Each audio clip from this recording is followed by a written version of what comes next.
Bonjour et bienvenue dans ce nouveau numéro de ma revue d'activité parlementaire. C'est En mode député numéro 33. Au cours des dernières semaines, nous avons examiné plusieurs textes à l'Assemblée nationale. Le premier, qui a fait l'objet d'une dernière lecture et d'un vote final solennel, était le projet de loi. En fait, ce sont deux textes de loi justice. Je vous en avais déjà parlé et là, donc, le très long examen de ces deux textes est terminé et donc ils ont été adoptés par l'Assemblée nationale. Je voulais revenir sur ce texte parce que ce sont deux textes très importants de réforme et de programmation, c'est-à-dire que le budget sur le mandat jusqu'en 2022 a été déterminé. Et c'est surtout deux textes, comme je l'ai expliqué dans mon intervention lors de la discussion générale, la dernière à l'Assemblée. C'est un texte qui a soulevé contre lui l'ensemble de la profession. On a vu un mouvement qui s'est appelé le mouvement des robes noires, qui s'est mobilisé contre ce texte qui remet en cause les fondements du service public de la justice en faisant avec le risque de faire disparaître des tribunaux dans plusieurs territoires et rendre encore plus difficile l'accès à la justice pour les citoyens et les citoyennes. Et donc c'est un mouvement inédit, le mouvement des robes noires, qui dit justement la profondeur du problème que connaît aujourd'hui le service public de la justice. Et donc je n'ai à vous en parler et à revenir, et je suis revenue dans ma discussion générale, y compris le lien qu'il peut avoir et qu'il y a en fait entre le mouvement de contestation générale contre l'injustice sociale, fiscale, environnementale aujourd'hui dans le pays depuis 3 mois, et ce mouvement dans le monde de la justice qui est significatif de la période. Au cœur de la grande révolte sociale et populaire qui secoue notre pays depuis plus de 3 mois maintenant, nous l'avons dit et répété, ça a été dit et répété dans les ronds-points, dans les mobilisations, dans les actions menées par les citoyens et les citoyennes en gilets jaunes. Il y a une grande et saine soif de justice fiscale, de justice environnementale, de justice sociale, de justice tout court.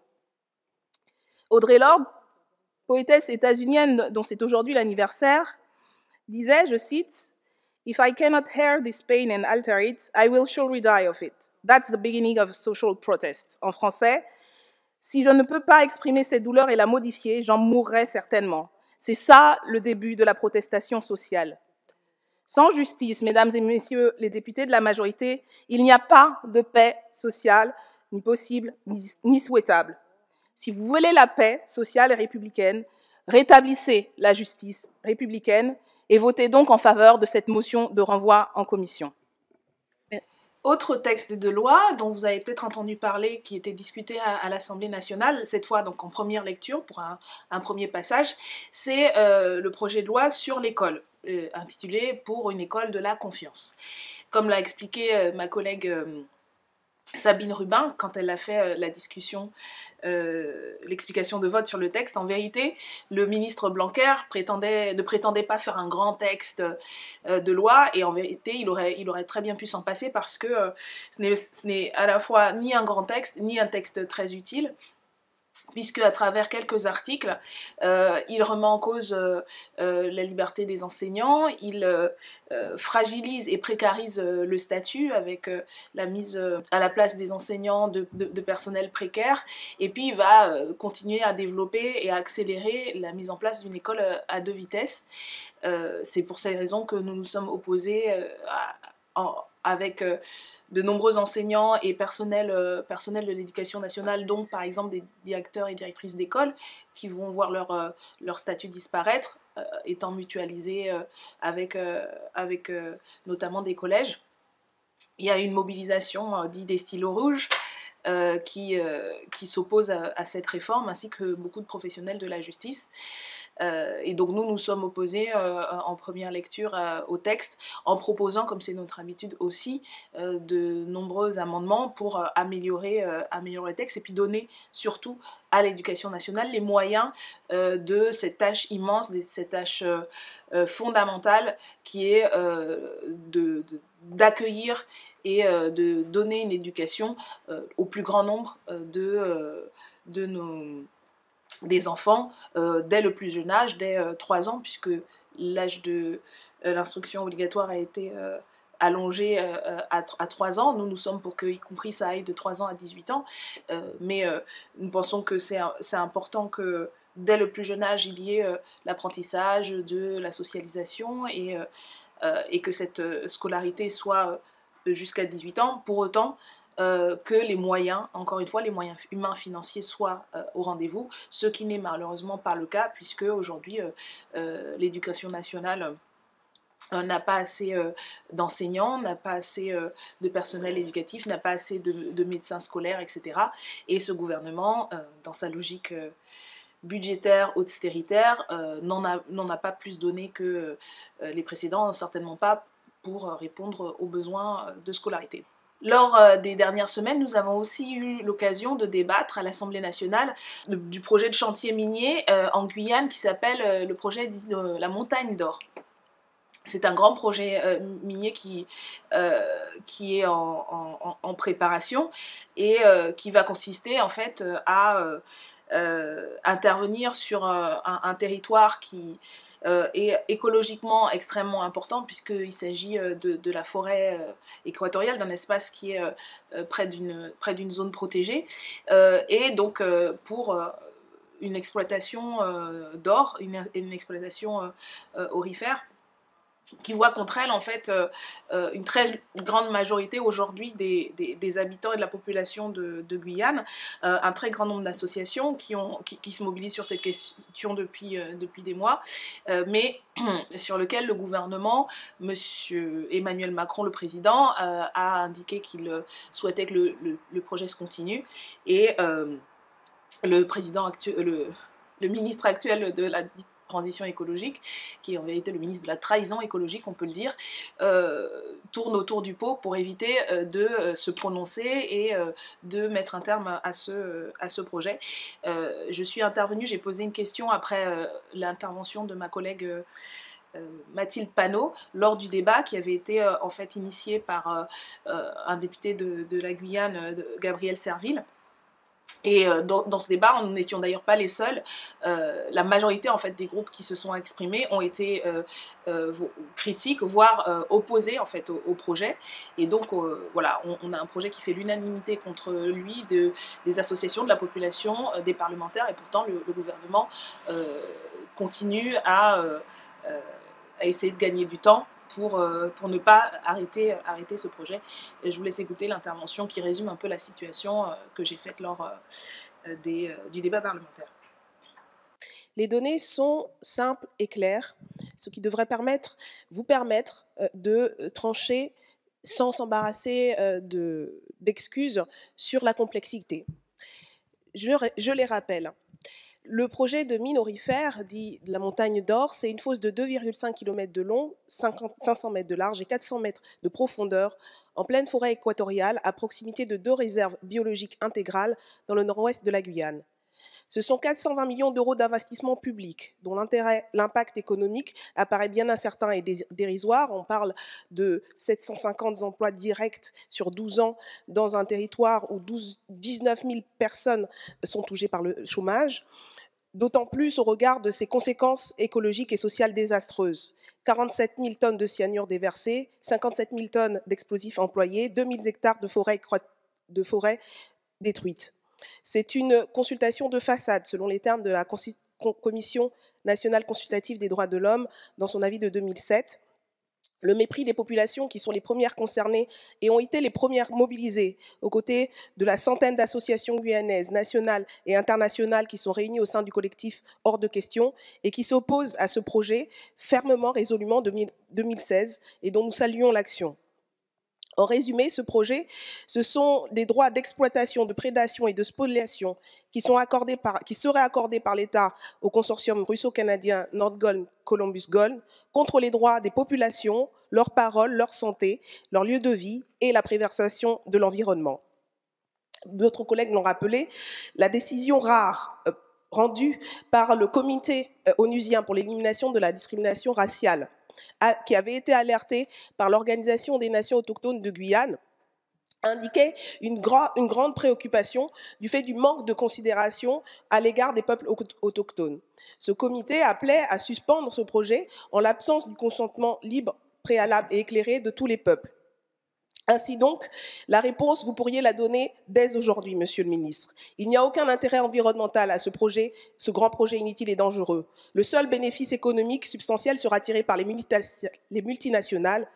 Et actuellement, 7 Guyanais et Guyanaises sur 10 déclarent ne pas avoir été convaincus par les bienfaits du projet et 69% d'entre elles se disent opposées à ce projet. Il n'est plus temps de tergiverser, Monsieur le ministre. Il faut trancher. Quand allez-vous donc enfin entendre raison? Quand allez-vous faire primer la préservation de l'environnement et la vie des gens sur les profits? Quand allez-vous enfin suspendre définitivement ce projet néfaste? Au cours de ce mois de février, dans la circonscription, il y a eu plusieurs mobilisations, et une en particulier sur laquelle je voulais revenir, et qui concerne d'ailleurs un sujet que nous avons débattu à l'Assemblée nationale et dont j'ai parlé aussi précédemment.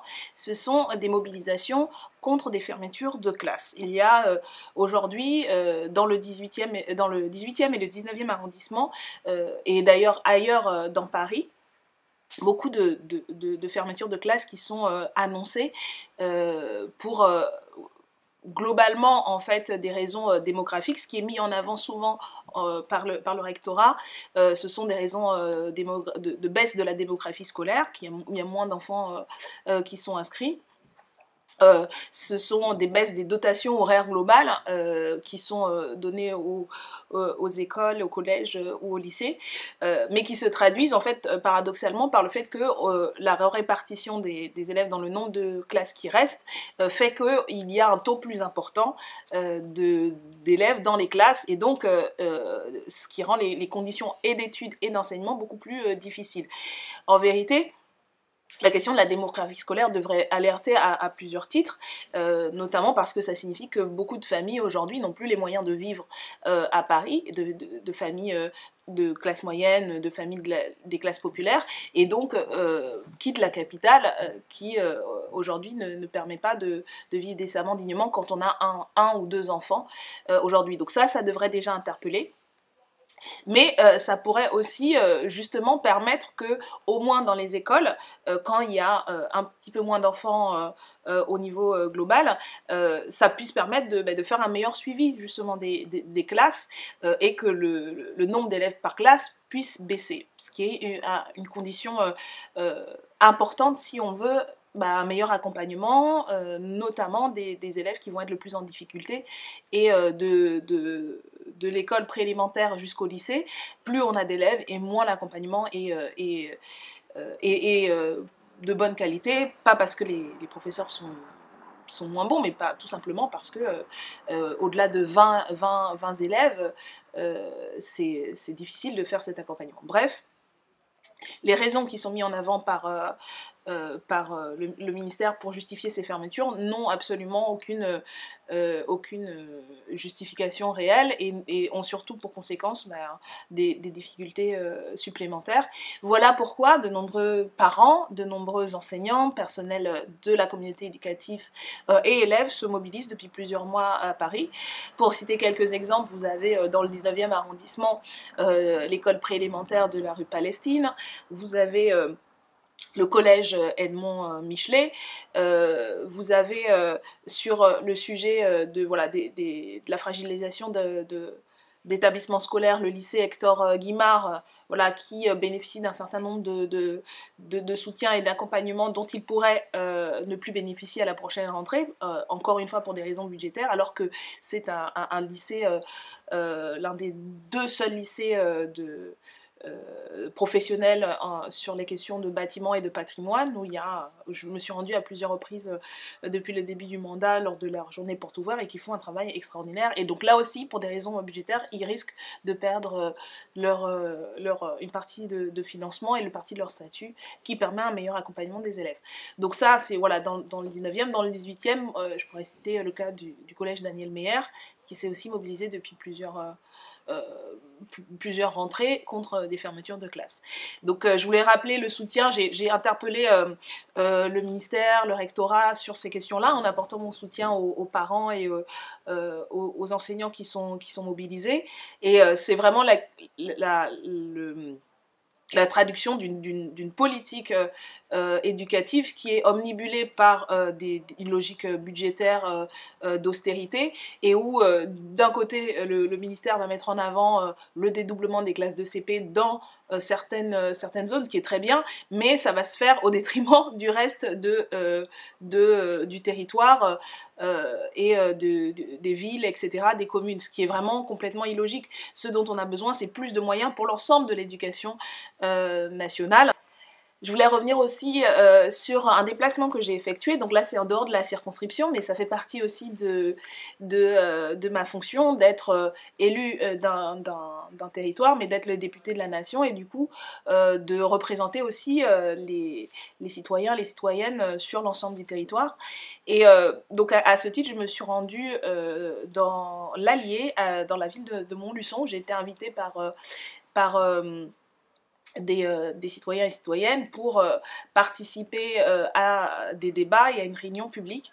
Et donc ça a été l'occasion de rencontrer des habitants, de rencontrer aussi des salariés du secteur, des agriculteurs et agricultrices qui m'ont parlé de leur situation, des difficultés qu'elles et ils rencontrent. Et c'est intéressant parce que de l'expérience qu'on peut avoir dans une circonscription comme celle du 17e, de la 17e de Paris, un quartier populaire avec un certain nombre de spécificités, quand on compare à la ville de Montluçon et aux problématiques, il y a à la fois des différences, mais aussi beaucoup de similitudes, et qui se concentrent sur les choix de l'État d'investir ou pas pour développer des territoires, et le fait que tout le monde se retrouve à devoir gérer la pénurie, gérer l'austérité, ce qui signifie en fait un certain nombre, un nombre encore plus grand de difficultés pour tout le monde.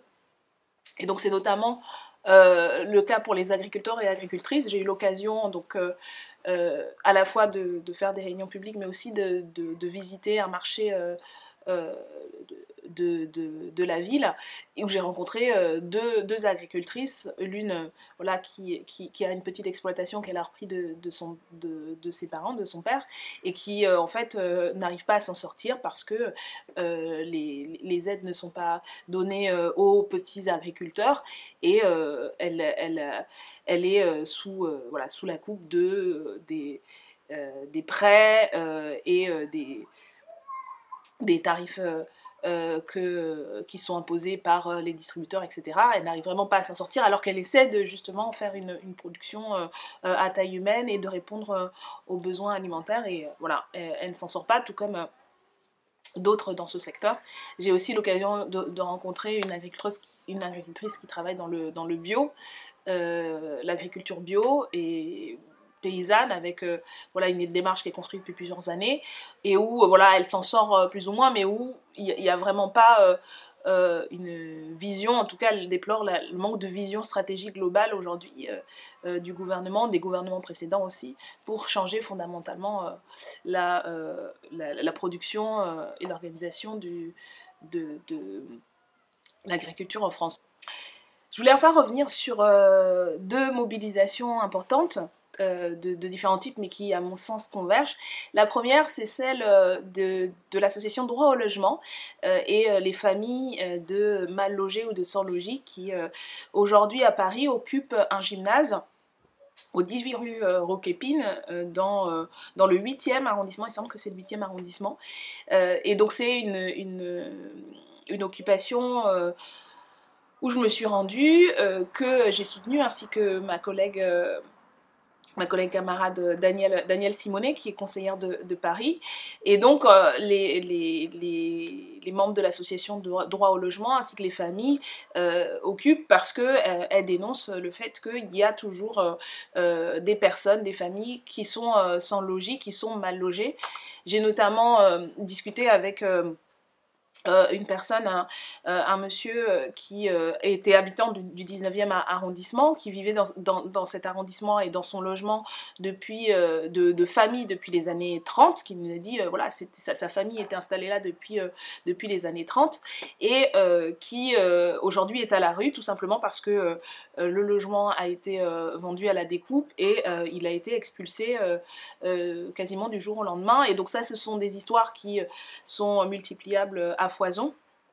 Moi-même, dans ma permanence, on reçoit énormément de gens qui ont des problèmes de logement. Alors c'est un problème récurrent qui occupe les budgets. C'est souvent les premiers postes de budget, en tout cas à Paris et dans les grandes villes où il y a une pénurie d'accessibilité au logement, ou alors où les loyers sont tellement chers que c'est impossible en fait de se loger décemment. Alors qu'il y a aujourd'hui des milliers de logements vides, mais qui sont laissés vides pour notamment la spéculation immobilière, qui est aujourd'hui voilà, à son comble. Donc voilà pourquoi ce type d'action est importante. D'autres actions sont prévues, notamment à la fin du mois de mars et début du mois d'avril, au moment de la fin de la trêve hivernale, où il risque d'y avoir à nouveau des expulsions. Et nous relayons bien sûr et appelons à soutenir cette mobilisation, et relayerons notamment à l'Assemblée nationale ces demandes voilà, qui permettraient par exemple de réquisitionner beaucoup plus de la part des pouvoirs publics des logements vides pour y héberger toutes les personnes et toutes les familles qui ont, y compris les moyens, qui auraient un petit peu de moyens pour payer des loyers, mais qui se voient ou expulsés ou refuser l'accès à un toit, ce qui est pourtant un droit fondamental. Et le soutien du groupe parlementaire de la France Insoumise, oui. Et en tant que député de Paris, de vous remercier pour votre action ce soir, parce que en occupant ce gymnase, vous aidez à faire prendre conscience des besoins et de la nécessité que l'État prenne ses responsabilités. Oui. Et je voulais saluer votre action, saluer l'action le droit au logement qui depuis des années se bat pour une cause juste. En ce moment, il y a beaucoup de mouvements sociaux qui portent justement des revendications de justice sociale, d'égalité des droits. Et ce que vous faites ce soir et ce que vous faites depuis plusieurs jours, c'est la traduction de ce combat. Et donc, je voulais vraiment vous remercier et saluer cette action et vous dire qu'avec nos petits moyens, mais notre grande volonté et détermination, on est à vos côtés. J'interpellerai moi-même personnellement le ministre des collectivités territoriales en charge du logement en lui adressant une lettre pour lui parler de la situation et lui demander que l'État prenne ses responsabilités en matière d'hébergement et de logement digne pour tous et toutes, en rappelant aussi qu'on est dans une des premières puissances mondiales économiques. Elle est riche parce que les salariés travaillent, l'activité elle est portée par toutes les personnes, et pourtant les richesses elles sont mal partagées, c'est une minorité qui en profite, alors que la majorité devrait pouvoir en profiter, notamment pouvoir se loger. Se loger c'est un droit et il doit être garanti par l'État.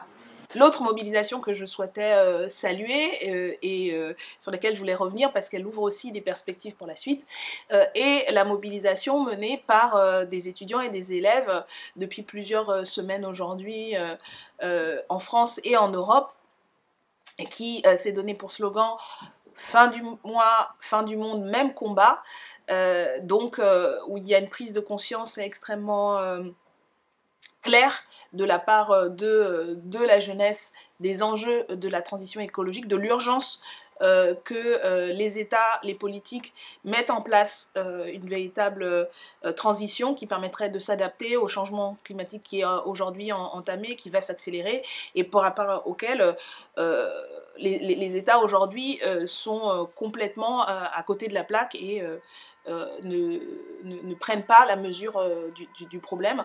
Et donc cette mobilisation fait aussi de mon point de vue le lien justement avec les enjeux de justice sociale. Fin du mois, fin du monde, même combat, ça signifie bien, comme nous le défendons depuis des mois, qu'une véritable transition écologique doit aussi être une transition vers un meilleur partage des richesses, parce qu'il ne peut pas y avoir d'écologie sans écologie populaire, c'est-à-dire voilà, où l'ensemble de la population est prise en compte et où des moyens suffisants sont mis en place pour que tout le monde puisse s'adapter au changement. Et donc voilà, il me semble que c'est vraiment une convergence qui se fait à la fois dans les esprits et dans les mobilisations qui est importante, qu'il faut saluer, que nous continuerons et que nous continuons à appuyer et à soutenir, notamment à travers les appels à mobilisation là qu'il y a autour du 15-16 mars, où doit vraiment se déployer toute cette énergie, toute cette mobilisation qui donne du courage et qui donne un grand espoir pour la suite et notre capacité à la fois à s'opposer à ce qui est en train de se passer et puis à proposer des alternatives parce qu'il y en a. Voilà, pour à grands traits brosser un peu les différents thèmes et débats sur lesquels je suis intervenue, mobilisation qu'on continue à soutenir à la France Insoumise et en tant que députée. Je vous remercie d'avoir regardé ces vidéos, j'espère qu'elles vous ont plu. Si c'est le cas, n'hésitez pas à mettre des pouces bleus pour donner votre avis et à le diffuser voilà, sur tous les réseaux. Je vous souhaite de bonnes semaines de travail, de repos, de mobilisation et vous dis donc à la prochaine revue en mode député. À bientôt.